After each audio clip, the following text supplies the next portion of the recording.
چونکە مامۆسایان ڕابەری خەڵکرد، مامۆسای مەکتەب و قوتابخانە زیاتر ئەڵێم، طبعا هەموو مامۆسایەکی تریش هەر ئەگرێتەوە ئەوانە زۆر زۆر گرنگن ئێمە قەدریان بزانین، چونکە هەستەکەم لە ناو کۆمەلگایە بەڕاستی حەقیان وەکو پێویست پێ نادرێت، حتا حکوومەتیش زۆر لایەن لێ ناکاتەوە.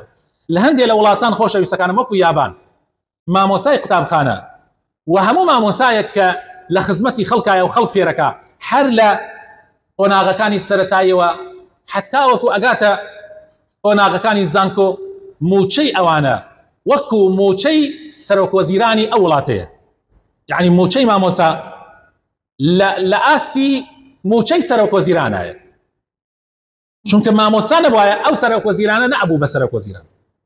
يا أيها الذين آمنوا اتقوا الله حق تقاته ولا تموتن إلا وأنتم مسلمون.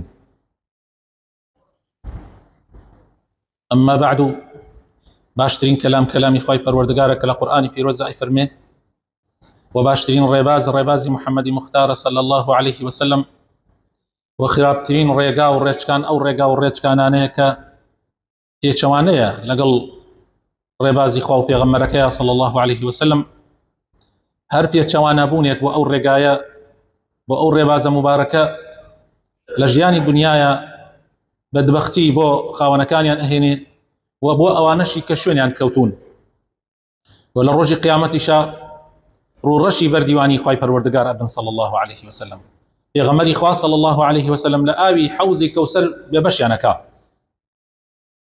خوشوي سكانم یەکێکی تر لە ڕەوشتە گرنگەکان کە پێویستە لە من و تۆی مسلمانە هەبێ ڕەوشتی ئەشکرە، واتە سوپاسکردن یا سوپاسگوزاری. ئەشکر زانایان بەو شێوە لە یەکیان داوەتەوە ئەفەرمن الشكر الثناء على المحسن بما أولاكه من المعروف. فرمویانە شکر ئەوەیە کە ئینسان بچاکە وەصف و سەنای ئەو کەسە بکات کە چاکەکەی بەرامبەرت کردووە، باسی بکەی بە باشە. کەسێک چاکەیەکی بەرامبەر بە تۆ کردووە پێی بزانی. طبعا تەنها ئەوە نییە بەدەم بیڵێیت، یعنی بەدەم شکری بکەی بەڵام بە فعل شکری نەکەی. شکر بە دڵە پاشان بە زمانە و پاشان بە کرداریش ئەکرێ. خواهي پروردگار لقرآن پیروزا لسورة لقمان آياتي 14 فرمي ووصينا الإنسان بوالديه حملته أمه وهنا على وهن وفصاله في عامين أن اشكر لي ولوالديك إلي المصير. أفرمي وصيت ما نكردوها بإنسان خواهي تعالى فرمي وصيت ما بإنسان كردوها، يعني فرمان ما نبي كردوها بەوەی کە بەرامبەر بە دایک و باوکی باش بێ، قەدری دایک و باوکی بزانێ، ڕێزیان لێ بگرێ. دایکێک کە ئەوی بەسکی خۆی هەڵگرتووە چەند مانگ ئەو پەڕی ناڕەحەتی و ناخۆشی بەڕێ کردووە بۆ گەورەکردنی ئەو، پاشان 2 ساڵ شیری پێدا و تا لە شیر ئەی بڕێتەوە و پاشان پێ ئەگرێ و هێواش هێواش لەگەڵ ژیانە ڕادێ ئیتر حتا وەکو ئەبێتە ئەو پیاوەی کە هەیە. بۆیە خوای تەعالا ئەفەرمێ ئەنیشکر لی وەلیوالدەی، شکری من بکە و شکری دایک و باوکت بکە، سوپاسیان بکە. بۆ سوپاسی خوا پێش سوپاسی ئەوانە، چونکە ئەوانیش نیعمەتی خوان بۆ تۆ، ئەگەر ڕەحمەتی خوا نەبوایە ئەوانیش نەئەبوون. ئەی بۆ شکری ئەوان بکەین، چونکە ئەوان لە پاش خوای پەروەردگار هۆکاری بوونی تۆن. لەبەر ئەوە پێویستە لەسەر من و تۆ شکریان بکەین. کەوابوو یەکەم کەسێکە مستحقە تۆ شکری بکەی و سوپاسی بکەی و بەردەوام چاکەکانیت لەبەر چاو بێ دایکە و پاشان باوک. سوفیانی کوڕی عویەینە یەکێکە لە ئیمامە و پێشەوا گەورەکانی ئیسلام يان تابعين أفرمي من صلى الصلوات الخمس فقد شكر الله، ومن دعا لوالديه في أدبار الصلوات فقد شكرهما. أفرمي هر كسيك بينج فرزين يوجكاني نفوتيني بجوانين يوجكاني بينج فرزة أداي بك أو الشكري خوي تعالى كردوه.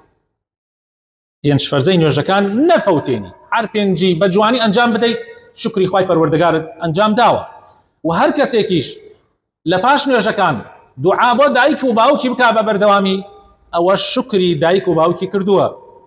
یعنی تۆ دایک و باوکت لەبیر نەچێ بەردەوام لە هەموو بۆنە و مناسەباتێکا بە تایبەتی نوێژەکان، چونکە لە دوای کار و کردەوەی چاکە دوعا بکەی ئەجر و پاداشتەکەی یان قبول بوونەکەی زیاترە، لەبەر ئەوە لە دوای نوێژەکان پاش ئەوەی زکرەکان تەواوەکەی کاتێ دوعا ئەکەی دایک و باوکت لبير نتشي بردوام بلي ربي اغفر لي ولوالدي وللمؤمنين يوم يقوم الحساب. او مختصرين كرترين بوخترين دعايا ونزايا كأبي بردوام منو تو لبير مان، يعني بفختي وبكرتي خاي تعالى فيري دعايك مانك بوخمن فاشان بو دايكو باوكمان فاشان بو همو مسلمانان كبلي ربي اغفر لي ولوالدي وللمؤمنين يوم يقوم الحساب.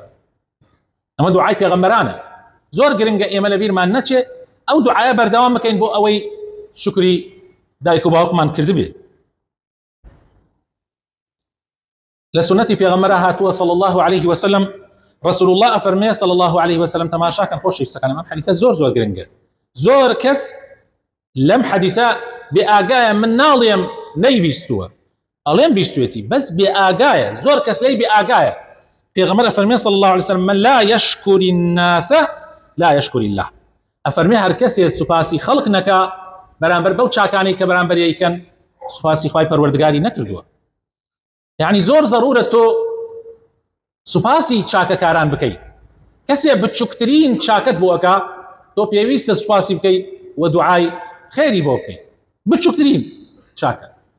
ئیتر چ جا چاکەیەکی گەورە و چاکەی دایک و باوک یان هەر چاکەیەکی تر کە خەڵک لە ژیان تا بەرامبەر تێکا برایەکی گەورەت جاری وایە زۆر چاکەی بۆت کردووە، برایەکت خوشکێکت جاری وایە خوشکێکت هەموو ژیانی خۆی کردوتە قوربانی تۆ بۆ ئەوەی تۆ پێ بگەی بۆ ئەوەی تۆ ژن بێنی ئێستا بەهۆی تۆوە یان بەهۆی ئەوە کە ئەرک لەسەر شانی تۆ بووە بەڵام ئەو لە جیاتی تۆ هەڵساوە بە خزمەتی دایکتان و باوکتان ئەو ئێستا گەورە بووە بۆتە کچە گەورە تازە شوشی بە نسیب نابێ بۆیە بەردەوام ئەبێت ئەو خوشکت لەبیر بێ.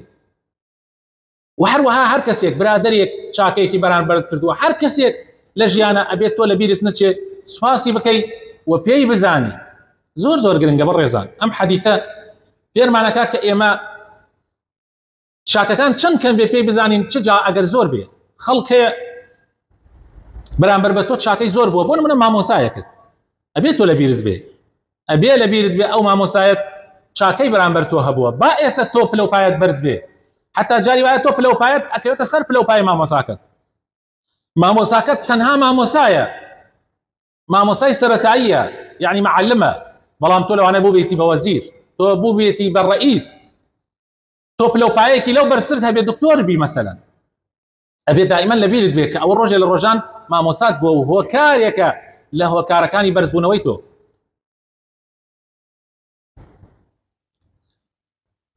عبدوڵای کوڕی عومەر خوای لێ ڕازی بێ ئەفەرمێ پێغەمبەری خۆشەویست صلى الله عليه وسلم فەرمووی گوێ بگرن بەڕێزان من صنع إليكم معروفا فكافئوه. هەر کەسێ چاکەیەکی بۆتان کرد لە حەقیان پاداشتی بدەنەوە. يعني کەسێ چاکەیەکت بۆکە هەوڵدە پاداشتی بدەرەوە.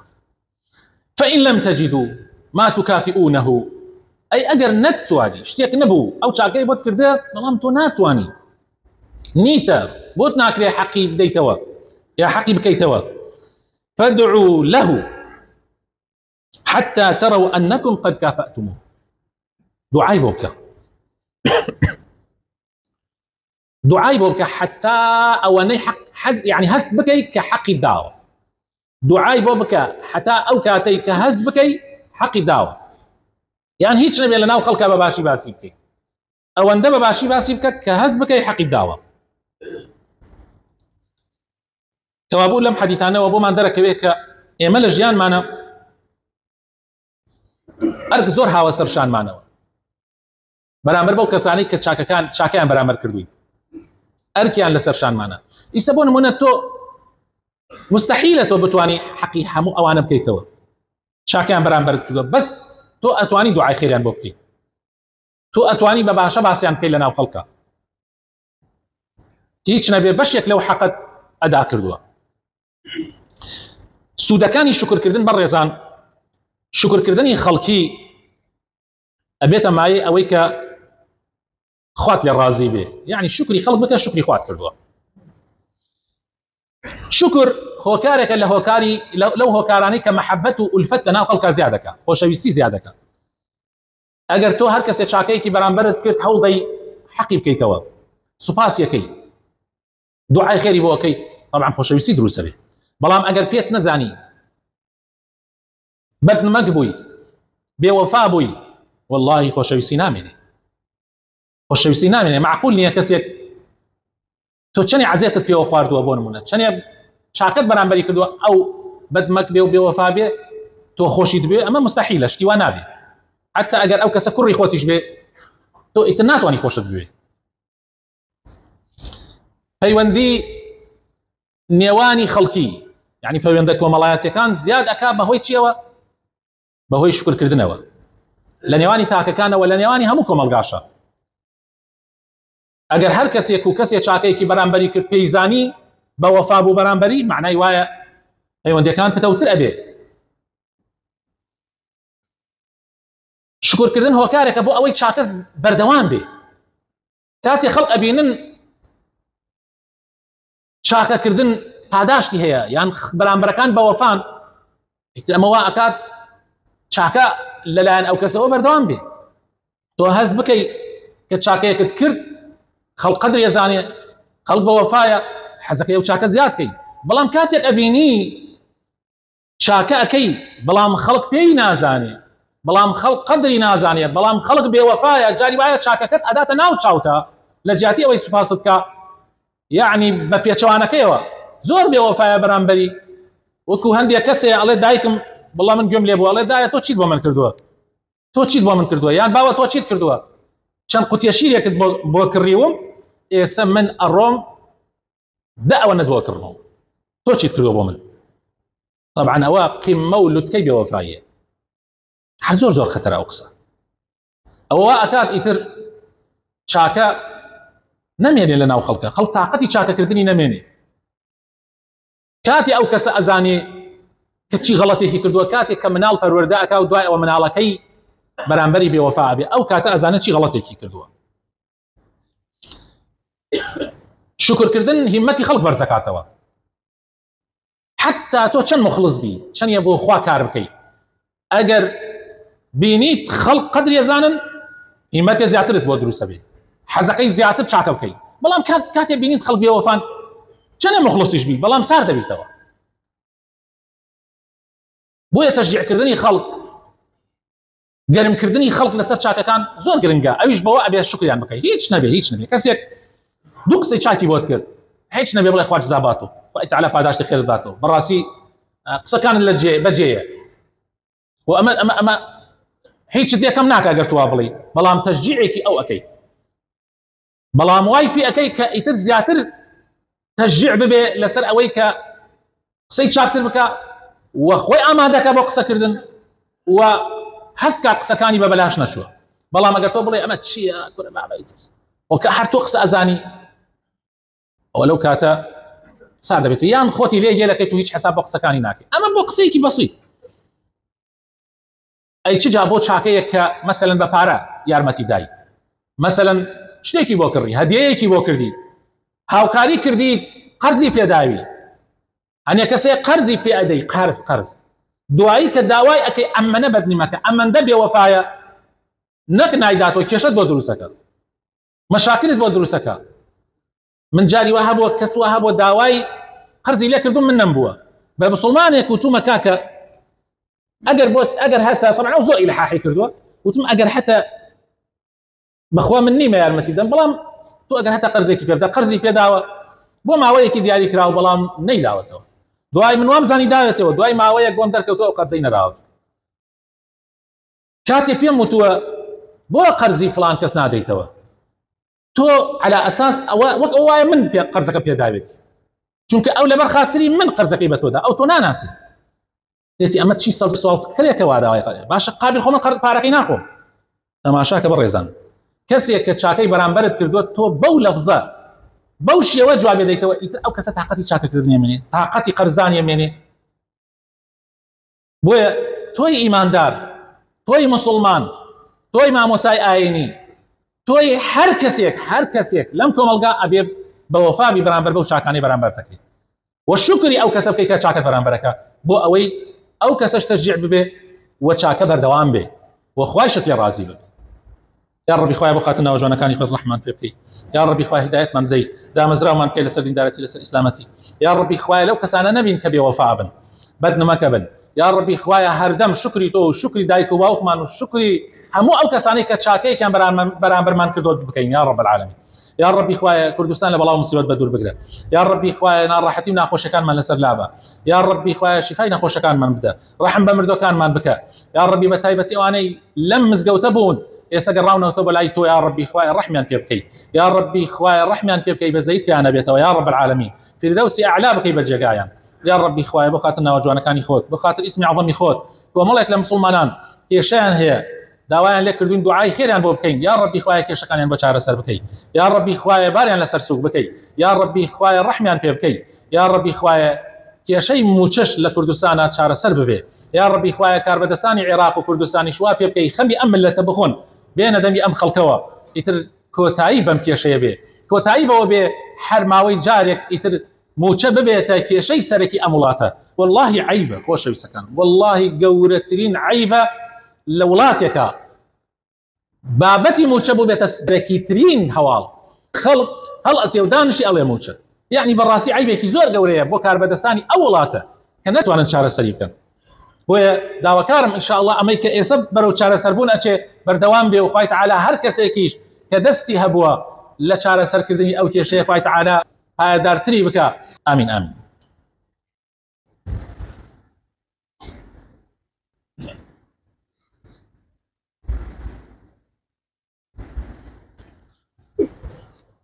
آمين آمين. الحمد لله رب العالمين، والصلاة والسلام على رسول الله الأمين وعلى آله وصحابته أجمعين. يا أيها الذين آمنوا اتقوا الله ولتنظر نفس ما قدمت لغد واتقوا الله إن الله خبير بما تعملون. خۆشەویستەکانم، کەسێکە چاکەیەکی بەرامبەرت کرد با کەمیش بێ چاکەکە، با کەمیش بێت تو هەر پێی بزانە و هەوڵ بدە حتا بۆ تەکرێت، یعنی حەقی بکەرەوە. بە تایبەت مامۆسا ئەبێ ئینسان زۆر بە وەفا بێ بەرامبەریان، چونکە مامۆسایان ڕابەری خەڵکرد، مامۆسای مەکتەب و قوتابخانە زیاتر ئەڵێم، طبعا هەموو مامۆسایەکی تریش هەر ئەگرێتەوە، ئەوانە زۆر زۆر گرنگن ئێمە قەدریان بزانین، چونکە هەستەکەم لە ناو کۆمەلگایە بەڕاستی حەقیان وەکو پێویست پێ نادرێت، حتا حکوومەتیش زۆر لایەن لێ ناکاتەوە. لە هەندێک لە وڵاتان خۆشەویستەکانم وەکو یابان مامۆسای قوتابخانە و هەموو مامۆسایەک کە لە خزمەتی خەڵکایە و خەڵک فێرەکە هەر لە قۆناغەکانی سەرەتاییەوە حتا وەکو ئەگاتە قۆناغەکانی زانکۆ موچەی ئەوانە وەکو موچەی سەرۆکوەزیرانی ئەو وڵاتەیە، یعنی موچەی مامۆسا لە ئاستی موچەی سەرۆکوەزیرانایە، چونکە مامۆسا نەبوایە ئەو سەرۆکوەزیرانە نەبوو بە سەرۆکوەزیران.